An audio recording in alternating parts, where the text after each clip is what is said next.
Individual, आज हम लोग पढ़ेंगे लॉज ऑफ मोशन के बारे में, specially second law of motion. आप इससे बहुत फैमिलियर होंगे बच्चों, 10th क्लास में आपको पढ़ाया गया था कि सेकंड लॉ ऑफ मोशन क्या है ना। अगर आपसे पूछा जाए कि what is the equation of second law of motion, आप डेफिनेटली यही बोलने जा रहे हो, F equals to m। But ये सही है, बट ये कंप्लीट नहीं है बच्चों, इट्स ऑलमोस्ट इनकम्प्लीट है। तो इसका कंप्लीट वर्जन मैं आज आपको बताने जा रहा हूँ कि सेकंड लॉ ऑफ मोशन है क्या। This is not the second law of motion, उसका एक डिराइव्ड वर्जन है। तो sir second law of motion है क्या? तो सेकंड लॉ ऑफ मोशन का सबसे पहले मैं आपको डेफिनेशन बताता हूँ। आप जानते होंगे बच्चों कि क्या होता है linear momentum. Linear momentum equals to mass into velocity. आप फैमिलियर होंगे। What is linear momentum? Mass into velocity. जब भी लीनियर मोमेंटम किसी भी सिस्टम का लगातार चेंज हो रहा होता है तो वो तभी चेंज आ सकता है जब उस पे कोई ना कोई नेट फोर्स हो, and that net force is directly proportional to the change in linear momentum, है ना। Rate of change of linear momentum is directly proportional to the net force. हम लोग क्या लिख सकते हैं बच्चों? देखो अपन ये लिख सकते हैं dp by dt ये किसके प्रोपोर्शनल है? ये नेट फोर्स के प्रोपोर्शनल है जो कि सिस्टम पे लग रहा है। What is p? p is the linear momentum. We can write here p equals to m। बताओ मेरे को, अगर मैं प्रोपोर्शनलिटी कांस्टेंट हटाता हूं तो क्या मैं यहां पे एक k लगाऊंगा बच्चों? k क्या है? प्रोपोर्शनल कांस्टेंट, है ना, प्रोपोर्शनलिटी कांस्टेंट। बहुत खुशी की बात है बच्चों कि ये k बहुत सिंपल सा चीज है। इन SI यूनिट जब एक्सपेरिमेंटली फाउंड किया गया तो एक्सपेरिमेंटली पता चला बच्चों कि ये k का वैल्यू +1 होता है। That means we can write F equals to dp by dt। F equals to dp by dt। तो सेकेंड लॉ का एक्चुअल स्टेटमेंट ये है that external force applied on a system is directly proportional to the rate of change of linear momentum। F equals to ma।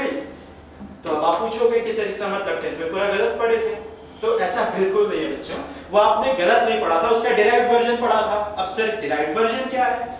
तो आप देखो बच्चों, मैं देखा यहाँ पे ना, मैं आपको बताया कि P इक्वल्स टू क्या होता है? mv होता है। यू कैन पुट हियर, आप यहाँ पे पुट करो जरा, F equals to dp by dt। P की जगह पे अपन क्या ले लेंगे? m into v। d by dt क्या है बच्चों? Differentiation with respect to time ना। आपको पता होगा, आपने मैथ्स में पढ़ा होगा कि जब भी दो फंक्शन का डिफरेंशिएशन करना होता है और वो दोनों फंक्शन मल्टीप्लिकेशन में होता है तो अपन करते क्या है कि एक फंक्शन को एज इट इज रख देते हैं और दूसरे फंक्शन को डिफरेंशिएट कर देते हैं, है ना। So what we will write here, f equals to m। इस फंक्शन को मैंने एज इट इज रख दिया, उसके बाद v को डिराइव कर दिया, है ना, सॉरी डिफरेंशिएट कर दिया, फिर मैं सेकंड को एज इट इज रख दिया और मास को डिफरेंशिएट कर दिया, है ना। अब देखो हमारे डे टू डे लाइफ में जो भी होता है उसमें क्या हो रहा होता है कि हमारा मास कांस्टेंट होता है। जैसे कोई सपोज करो कि कोई ब्लॉक रखा हुआ है टेबल पे, आप उसको क्या कर रहे हो? पुल कर रहे हो, खींच रहे हो, या उसको पुश कर रहे हो, धक्का दे रहे हो, तो क्या उस मास में कोई चेंज आता है? क्या मास में कोई चेंज नहीं आता, मास रिमेन्स कांस्टेंट। बट क्या हमेशा मास क्या हमेशा ही कांस्टेंट रहेगा? ऐसा बिल्कुल नहीं है। मास कांस्टेंट हो भी सकता है और वो वेरिएबल भी हो सकता है। अब बोलोगे सर वेरिएबल का एग्जांपल बता दो मेरे को। तो वेरिएबल का एग्जांपल बहुत सिंपल है बच्चों। जैसे आप सपोज करो कि अगर आपका मकान बन रहा है, घर बन रहा है, तो उसमें रेत चाहिए होंगे। तो जिस ट्रक से बालू या रेत को लेकर आ रहे हैं, आपने देखा होगा कि थोड़ा थोड़ा रेत नीचे गिर रहा होता है। अगर मैं उस ट्रक के सिस्टम को मान लूं तो उसका रेत अगर गिर रहा है तो लगातार मास वेरी कर रहा है। क्या हम वहां पे F इक्वल्स टू ma लगा सकते हैं? बिल्कुल नहीं, वो गलत हो जाएगा। वहां पे मास कांस्टेंट नहीं है। So mass can be constant and mass can also be variable। तो ये तो एक जनरल टर्म हो गया, पर चूंकि डेली लाइफ में हम लोग मोस्ट ऑफ द केस कौन सा देखते हैं? कांस्टेंट मास का। तो हम लोग कांस्टेंट मास का डिराइव कर लेते हैं। वो कैसे? If m equals to constant, अगर मैं मास को कांस्टेंट रख देता हूं बच्चों, तो क्या dm by dt will be 0। Rate of change of mass equals to 0, क्योंकि मास कांस्टेंट है। So what we will write here, f equals to m dv by dt। dv by dt क्या होता है बच्चों? Acceleration. So this is your required formula which you have studied in class 10। आपने 10th में यही पढ़ा था। पर क्या ये हमेशा सही है? कब सही है? जब मास कांस्टेंट होगा, और मास कांस्टेंट रहे ऐसा कोई जरूरी नहीं है। सो हम लोग आज पढ़ेंगे मास कांस्टेंट। दैट मींस अगर मास कांस्टेंट है तो अपन ये फार्मूला लगा सकते हैं, F equals to mass into acceleration. अब ये बहुत इंपॉर्टेंट फार्मूला है बच्चों, इसी पे सवाल जेईई और नीट में पूछा जाता है मोस्टली। कैसे अप्लाई किया? जैसे अब क्या है कि सिस्टम आपका बहुत ज्यादा लेंथी हो सकता है, बहुत ज्यादा, एक सिस्टम में 4 मास, 5 मास, 6 मास, तो अगर आप हर एक मास पे ये इक्वेशन को पुट करोगे तो आप फंसते चले जाओगे और कैलकुलेशन जितना ज्यादा बढ़ेगा बच्चों, आप मिस्टेक होने का चांस उतना अधिक होता है। सो मैं यहाँ क्या कर रहा हूँ कि कोशिश करूंगा कि आपको एक ऐसा मेथड दूं जिसे कैलकुलेशन कम करना पड़े और एक्यूरेट रिजल्ट हो। आ रही बात समझ में? सो अभी हम लोग इस इक्वेशन को डिस्कस करते हैं और डिस्कस करते हैं कि कौन सा वो आसान तरीका है जिससे कैलकुलेशन कम करना पड़े इसे। ठीक है, तो हम लोग आगे बढ़ते हैं बच्चों। आप चाहो तो इसको लिख सकते हो पॉज करके, है ना। चलो आगे बढ़ते हैं। तो ये हम लोग सीख लिए कि अगर मास कांस्टेंट होगा सिस्टम का तो F equals to mass into acceleration लगाया जा सकता है। सिंपल सी बात है सर। चलो अब भी देखो, ये दो मास मेरे पास दिखाई दे रहा है। हम लोग क्या करते हैं, दोनों का फ्री बॉडी डायग्राम बनाते हैं। फ्री बॉडी डायग्राम आपने पढ़ा होगा, लॉज ऑफ मोशन के बिल्कुल शुरुआत में पढ़ाया जाता है ना। वेक्टर में भी इसको बताया जाता है। फ्री बॉडी डायग्राम मैं थोड़ा सा बता दूं बच्चों। जैसे कोई भी मास है, कोई भी बॉडी है, तो उसमें कितने फोर्स लग रहे हैं, किस डायरेक्शन में लग रहे हैं, अगर आप डायग्राम में दिखा दिए तो उसको बोलते हैं फ्री बॉडी डायग्राम। उसको और क्या बोल सकते हैं बच्चों, फोर्स बॉडी डायग्राम, क्योंकि आप किसका डायग्राम बना रहे हो, आप फोर्स का डायग्राम बना रहे हो, है ना। सो उसको फ्री बॉडी डायग्राम बनाते हैं। तो चलिए इसका हम लोग पहले फ्री बॉडी डायग्राम बनाते हैं, फिर इक्वेशन को लगाते हैं। कैसे बनाएंगे इसे? तो देखो बच्चों, जैसे ये वाला M2 मास है ना, M2 मास का फ्री बॉडी डायग्राम बनाते हैं। फ्री बॉडी डायग्राम को अपन शॉर्ट में FBD भी बोलते हैं। ठीक है, तो FBD अपन बनाने जा रहे हैं। किसका बनाने जा रहे हैं? सबसे पहले अपन बनाएंगे M2 का फ्री बॉडी डायग्राम। चलो M2 मैंने ले लिया। मेरे को बताओ M2 पे जो सबसे पहला फोर्स होगा वो कौन सा होगा? सबसे पहला फोर्स होगा ग्रेविटेशनल फोर्स, जो धरती माता अपनी तरफ खींच रही होती है बच्चों, mg जिसको बोलते हैं। तो सबसे पहले लगा दो mg, force of gravity, m2g। मैंने m2g क्यों लिखा बच्चों? क्योंकि मैंने m2 मास का फ्री बॉडी डायग्राम बनाया है। ठीक है, सेकंड वन, क्या ये वाला जो सरफेस है, ये जो फ्लैट सरफेस है बच्चों, क्या ये फ्लैट सरफेस भी ऊपर की तरफ पुश कर रहा होगा ना? सर ये कैसे पता आपको ऊपर की तरफ पुश कर रहा है? बहुत सिंपल है बच्चों। अगर आप टेबल पे कोई ब्लॉक रखते हो तो mg तो नीचे लग रहा है ना। अगर mg नीचे लग रहा है तो बॉडी नीचे क्यों नहीं चला जा रहा है भाई साहब? वो ऊपर वहीं पे क्यों रेस्ट में रह रहा है? क्योंकि अपोजिट डायरेक्शन में नेट फोर्स उतना ही लग रहा होगा। वो कौन लगा रहा होगा? ये वाला टेबल का सरफेस लगा रहा होगा अपवर्ड डायरेक्शन में। तो अपवर्ड डायरेक्शन में एक फोर्स ऐसे नॉर्मल में लग रहा होगा, है ना। ठीक, और कोई फोर्स है क्या? देखो, बिल्कुल एक और फोर्स है बच्चों, ये वाला। ये क्या है? मासलेस स्ट्रिंग है, धागा, है ना। मासलेस मतलब जिसका हम अज्यूम करेंगे कि मास नेग्लिजिबल है, ऑलमोस्ट नेग्लिजिबल। ठीक है, तो ये वाला धागा इस मास को क्या अपनी तरफ खींच रहा होगा? You can feel it. अगर आप इस ब्लॉक को इधर खींच रहे हो तो ये धागा उसको उधर खींचने की टेंडेंसी रखता होगा। तो ये वाला धागा इधर फोर्स लगा रहा है, जिसको अपन क्या बोलते हैं? टेंशन। सिंपल सी बात। फ्री बॉडी डायग्राम अपना हो चुका है। अब मेरे को बताओ, अगर फोर्स इधर लग रहा है बच्चों, तो क्या पूरा का पूरा सिस्टम यूं ऐसे मूव कर रहा होगा ना? सपोज कर लो उसका एक्सेलरेशन a है, मान लेते हैं इसका एक्सेलरेशन a है। ठीक, अगली बात, जरा m1 का सिंपली वैसे ही हम लोग बना देते हैं बच्चों। तो m1 का आप लोग समझ ही गए होंगे कि ये वाला धागा क्या कर रहा होगा बच्चों? ये वाला धागा यहाँ पे, ये वाला धागा m1 को आगे की तरफ खींच रहा होगा, क्योंकि आप फोर्स तो m2 पे लगा रहे हो ना, m2 पे लगा रहे हो, लेकिन पूरा का पूरा सिस्टम आगे बढ़ रहा है, तो m1 भी आगे बढ़ रहा है। उस पे कौन फोर्स लगा रहा है भाई साहब? F थोड़ी लगा रहा है, F तो यहाँ m2 पे लग रहा है, तो उस पे कौन फोर्स लगा रहा होता है? ये वाला स्ट्रिंग, जिसको हम लोग कैसे बोलते हैं? टेंशन फोर्स, ये वाला टेंशन। सो यहाँ पे हम लोग टेंशन लगा देते हैं बच्चों यूं। इसका अपना ग्रेविटेशनल फोर्स होगा m1g, ऊपर में होगा नॉर्मल n1, है ना। अगर ये वाला बॉडी a एक्सेलरेशन से चल रहा है, तो क्या ये वाला बॉडी भी a एक्सेलरेशन से चलना चाहिए बच्चों? ऐसा क्यों सर? मनमानी है क्या? मैं बताता हूं।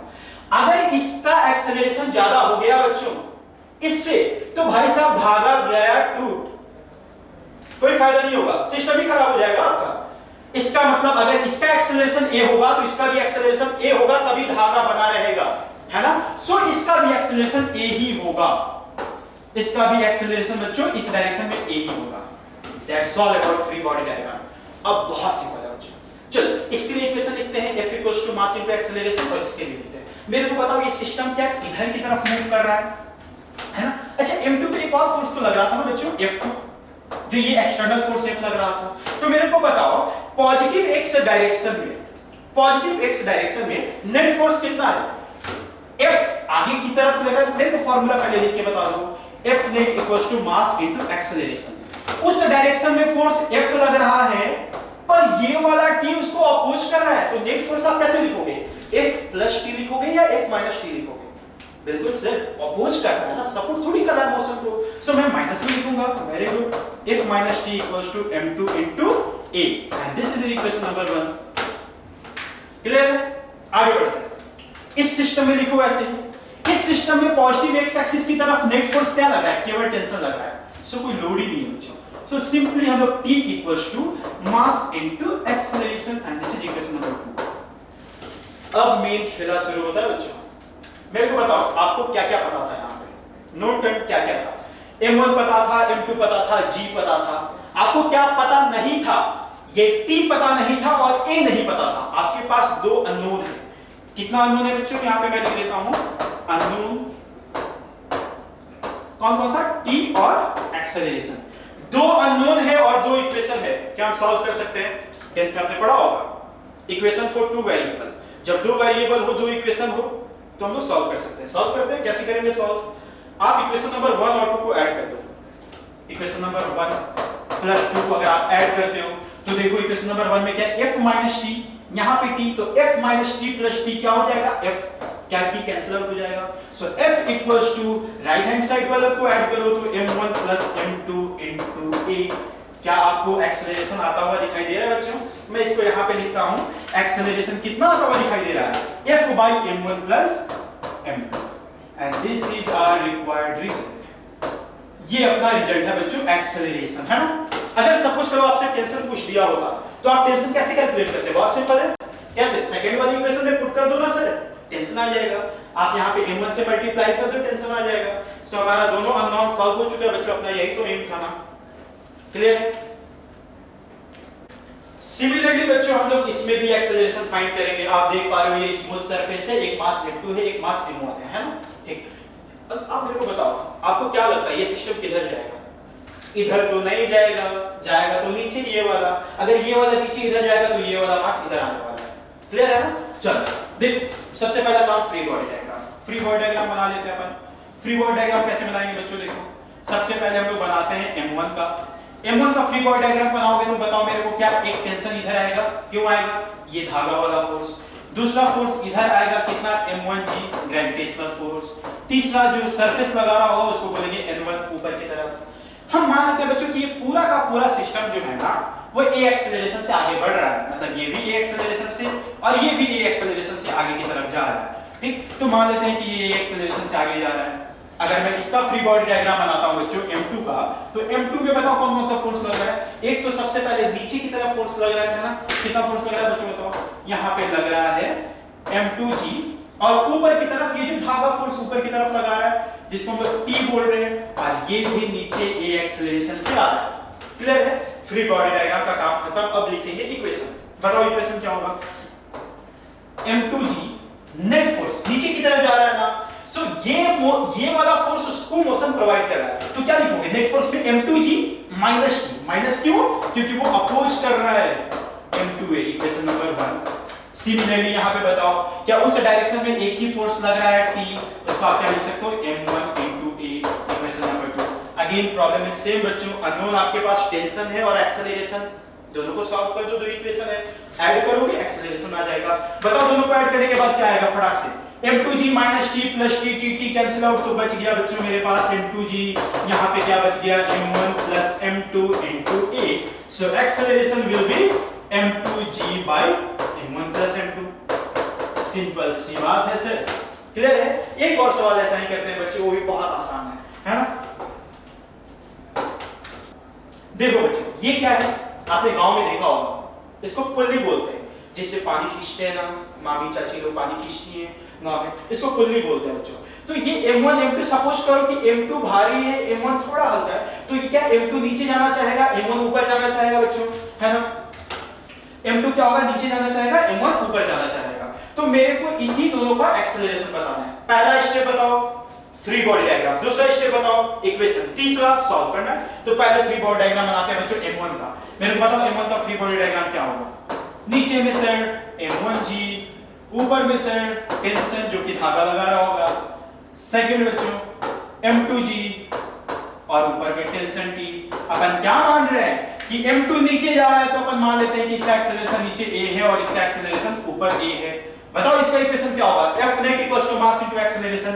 तो नीचे जा रहा है तो ये प्लस में ये माइनस में, that means m2g minus t equals to m2 into a, equation number 1। आप इसके लिए बता सकते हो बच्चों ये ऊपर जा रहा है, so what we will write t minus m1g equals to m1 into a, equation number 2। Again दो अननोन दो इक्वेशन सॉल्व कर सकते हो।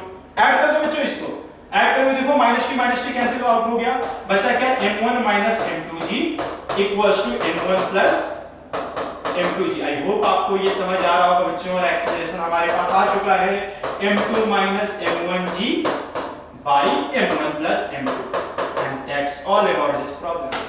Thank you।